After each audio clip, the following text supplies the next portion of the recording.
Hello friends, आप सबका स्वागत है मेरे चैनल पे। मैं हूं डॉक्टर रवि और आज आपसे एक बात करने वाला हूं एक काफ़ी इंटरेस्टिंग टॉपिक पे। और ये है कि मेरा एक फ्रेंड है, बिजनेसमैन है, एमपी में रहता है।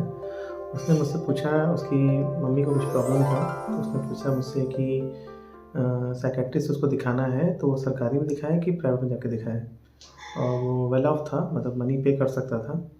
तो ऐसे बहुत लोग के सवाल होते हैं, कई बार लोग मुझसे पूछते हैं, कई बार देखते हैं कि भाई हम साइकियाट्रिस्ट में जाके दिखाएँ कि प्राइवेट में दिखाएँ, आपसे समझ नहीं आ रहा है। तो मैंने सोचा कि चलो इस पे एक वीडियो बनाते हैं तो बाकी लोग को भी थोड़ा समझ में आएगा कि क्या इस पे मैं बोलना चाहता हूँ।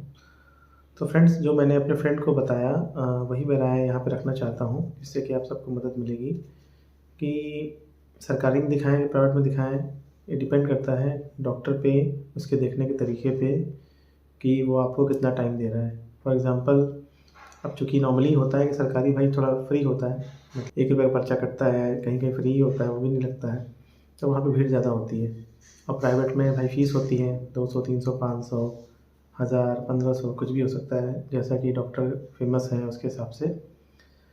तो होता क्या है फ्रेंड्स कि सरकारी में चूँकि भीड़ ज़्यादा होती है और 30-50 पेशेंट होते हैं, लाइन लगती है। तो मेरी सलाह ये है कि जो भी डॉक्टर आपको टाइम दे, मतलब जहाँ पे जाना है आपको टाइम दिया जाए, बातों को सुना जाए, सिम्पटम्स को सुना जाए, आपसे क्वेश्चंस पूछे जाएँ कि भाई उसकी वजह क्या है, चीज़ें क्या, आपको टाइम दिया जाए। सीधे दवा ना लिखी जाए, आपको समझाया जाए उसके बारे में, या फिर और भी चीज़ें पूछी जाएँ, आपको काउंसल किया जाए, आपको वहाँ जाना चाहिए। अब चूँकि सरकारी में होता क्या है कि भाई भीड़ ज़्यादा होती है, तो फिर ज़ाहिर-सी बात है कि टाइम थोड़ा कम दे पाते हैं डॉक्टर्स। और लेकिन कुछ डॉक्टर अच्छे होते हैं सरकारी में भी कि वो टाइम देते हैं पेशेंट्स को, लेकिन फिर भी वो एक प्राइवेट डॉक्टर जितना समय नहीं दे सकते। ये बात तो क्लियर है, क्योंकि प्राइवेट में पेशेंट सोच के ही जाता है कि भाई उसे फ़ीस देनी है, उसे दवा लेनी है, वो प्लान करके जाता है। और प्राइवेट में इतनी भीड़ नहीं होती जितनी कि सरकारी में होती है। तो वहाँ पे डॉक्टर भी चूँकि फ़ीस लेता है तो उसकी एक ज़िम्मेदारी बनती है, उसको लगता है कि हाँ भाई, मेरा पेशेंट है, कहीं नाराज़ ना हो जाए, तो टाइम देता है।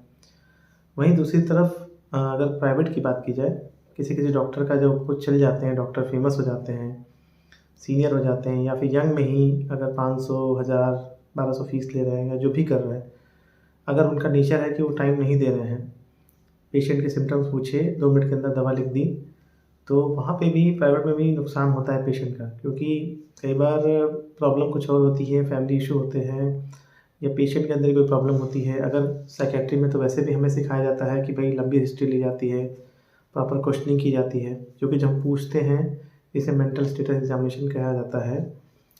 और जो फैमिली इश्यूज़ होते हैं, कई बार परिवार में बहुत सारी प्रॉब्लम होती है जिसकी वजह से ही मानसिक समस्याएँ होती हैं। तो अगर हम वो नहीं पूछेंगे तो मिस आउट हो जाता है। तो जो प्राइवेट डॉक्टर अगर आपको पूरा टाइम नहीं दे रहे हैं, तो प्राइवेट भी ख़राब है एक तरह से। तो फ्रेंड्स, मेरे कहने का मतलब ये है कि डिपेंड करता है डॉक्टर टू डॉक्टर कि वो डॉक्टर अच्छा होना चाहिए। और डिपेंड नहीं करता कि वो सरकारी में है कि प्राइवेट में है। जो वेल ऑफ नहीं है, जो गरीब आदमी है, वो अपना इलाज सरकारी में ही कराएँ, क्योंकि इलाज लंबा चलता है। और जो डॉक्टर आपके चीज़ों को ध्यान दे रहा है कि भाई हाँ, आपका दवाई कम से कम लिख रहा है जितना ज़रूरत है, जाँचें कम से कम करा रहा है, उसके पास जाएँ, भले ही वो प्राइवेट में है तो भी। अगर आप वेल ऑफ हैं, मनी दे सकते हैं, तो आप ये देखें कि जो प्राइवेट में डॉक्टर बैठा है, आपको पूरा समय दे रहा है कि नहीं दे रहा है, प्रॉपर काउंसलिंग चीज़ें कर रहे हैं कि नहीं कर रहे हैं। तो ये आप पे डिपेंड करता है कि आप कहाँ दिखाना चाहते हैं। मेरे कहने का मतलब बस यही था कि जो डॉक्टर आपको समय दे, आप उसके पास जाएँ। तो फ्रेंड्स, उम्मीद करता हूँ ये छोटा-सा वीडियो आपको काफ़ी पसंद आया होगा।